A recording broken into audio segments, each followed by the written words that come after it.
अमिताभ जी, मेरा सबसे पहला सवाल, मैं उस लाइन को फिर पढ़ देती हूं, to resubmit the more analytical submission for the considered decision.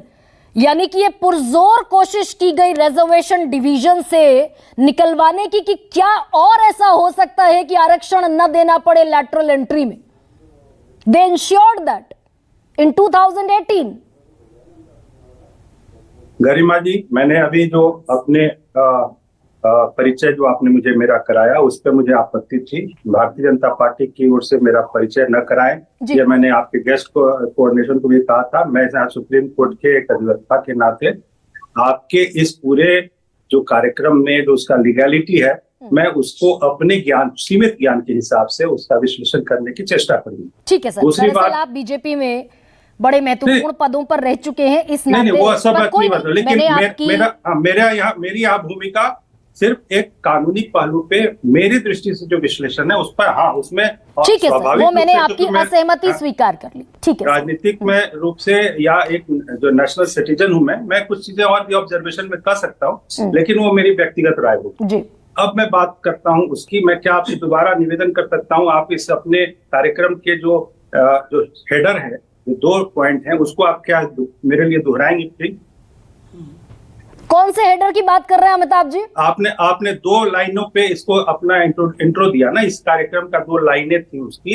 एक, क्या सामाजिकता की ओर सरकार है कमजोर होने के बाद, या वास्तविकता, कुछ ऐसा आपने 2 लाइन कमजोर तो सामाजिक न्याय पर आया जोर।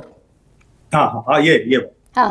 अब मैं आता हूँ इस पे कि इसकी जो लीगैलिटी है, देखिए देश कानून के शासन से चलता है, और कानून जो है वो दोनों तरीके से होता है। जो इंडियन कॉन्स्टिट्यूशन है गरिमा जी, उसमें कॉन्स्टिट्यूशनल लॉ भी है और कस्टमरी लॉ, और इन दोनों चीजों के सामंजस्य से एक व्यवस्था चलती है।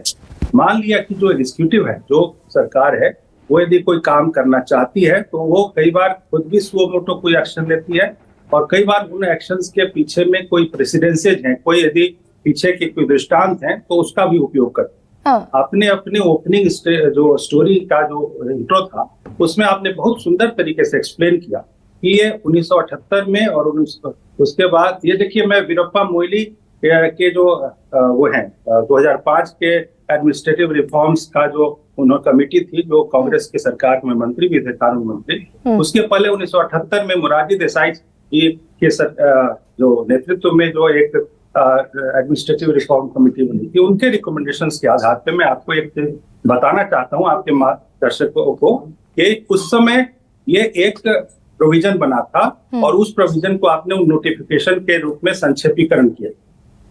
अब इस विषय पे मैं आपको एक चीज बता दूं कि जो कानून है, उस कानून में हम लोग, क्योंकि लीगल प्रोफेशन में, इसलिए मैं आपको एक चीज बताना चाहता हूँ कि जो लीगैलिटी है, जो प्रोविजंस है, उसके क्या उपयोग अपनी इच्छा के हिसाब से होने चाहिए। क्योंकि 2 तरीके से सरकारें चलती है गरिमा जी, एक होती है जो मीडियोक्रेटी, और दूसरा होता है मेरिटोक्रेसी। तो जो प्रतिभा के आधार पर सरकारों के चलने का जो एक विषय बनता है, ये जो आप पॉलिटिकल विल बनता है, उसके लिए एक्सपर्ट्स को बुलाना आवश्यक होता है। ये दुनिया भर में कानून लागू है, और मैं किसी पॉलिटिकल पार्टी का ना पक्ष ले रहा हूँ, ना किसी की आलोचना कर रहा हूँ, और इसके कई उदाहरण भी हैं। अभी मैंने सुना, शायद उस समय स्क्रीन मेरा ठीक नहीं था, इन्हीं एक नेता ने कहा था, और पुराने अनुभवों के आधार पे बोल रहे थे, कौन बोल रहे थे मैं देख नहीं पाया, मनमोहन सिंह से लेकर के मोंटेक सिंह अहलूवालिया से लेकर के, और ये सैम पित्रोदा, ये सारे के सारे जो लोग हैं, ये ऐसे ही लेटरल एंट्री से अपने अमिताभ जी एक सेकंड, शायद हम रविशंकर प्रसाद कह रहे थे। अमिताभ जी एक सेकंड रुकिए ना, ये कई बार बड़ा कंफ्यूजन होता है। एक बार सुनिए जरा, कई बार बड़ा कंफ्यूजन ये होता है कि लेटरल एंट्री जायज है, ठीक है, नहीं है, लेकिन सवाल वो नहीं है कि लेटरल एंट्री की जानी चाहिए या नहीं की जानी चाहिए।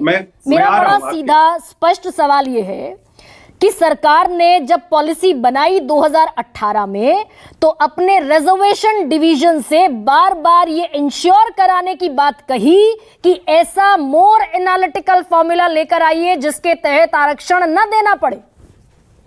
मैं बताऊं, देखिए, आपने जब अपने परिचय में ये कहा था कि जब 303 सीटों की बुलंदी पर ये सरकार आ गई थी, तो मैं एक राजनीतिक रूप से जो एक जागरूक नागरिक है उसी नाते मैं बोल रहा हूँ कि 2018 में 3 सीटें नहीं आई थी सरकार की। 2018 में वो अपने पुराने 2014 के मैंडेट पे ही काम कर रही थी, नंबर 1।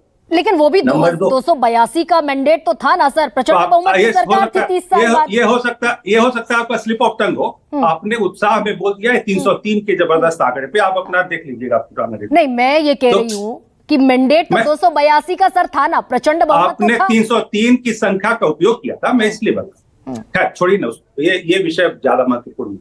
मेरा कहना है कि यदि ऐसा होता तो मैं फिर किसी की आलोचना और किसी का पक्ष नहीं ले रहा हूं। देखिए 2019 के जुलाई में 30 जुलाई को जम्मू कश्मीर में कोई रिजर्वेशन किसी को नहीं मिलता था।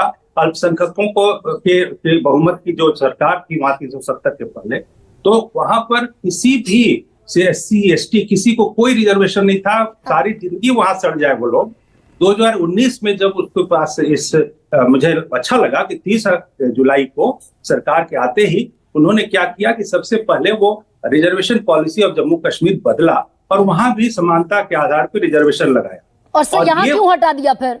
ये पॉलिसी बनाते वक्त क्यों इंश्योर करने की बार बार कोशिश हुई? आपने तय किया है क्या? मैंने कहा मेरिटोक्रेसी और मीडियोक्रेसी, ये दो विषय, मैंने दो शब्द बताए। कई एक ऐसे होती हैं चीजें जिस जहां पर की विशेषज्ञों की जरूरत होती है। गरिमा जी, आप तो इतनी समझदार पत्रकार हैं, समझिए तो जो विशेषज्ञों की जरूरत होती है वहां पर अलग अलग जो होंगे, जो मंत्रालय होंगे, विभाग होंगे, वहां विशेषज्ञों की शायद जरूरत होगी। मुझे नहीं पता डिटेल, लेकिन मैं लीगैलिटी की बात कर रहा हूँ। ये पूरी तरीके से लीगल था। लेकिन अब देखिए ये जो डेमोक्रेसी है, डेमोक्रेसी में जो होता है कि क्या भाई बहुमत क्या चाहती है उसके आगे घुटने टेको। तो इस सरकार ने शायद बात में मानना होगा कि हमें जितना इस मेरिटोक्रेसी को लाने की कोशिश में यदि जो फायदा होगा उससे शायद ज्यादा नुकसान न हो जाए, इसीलिए शायद उन्होंने उसको बैक ट्रैक किया होगा। मैं इसमें नहीं जाना चाहता। मेरिटोक्रेसी का जिक्र ही नहीं है अमिताभ जी। खैर मैं लौटूंगी आपके पास। क्या होता है ये जो पूरा प्रोसेस है, जो मैंने पूरी टाइमलाइन पढ़ी सर, इसमें मेरिटोक्रेसी का तो कहीं जिक्र नहीं है।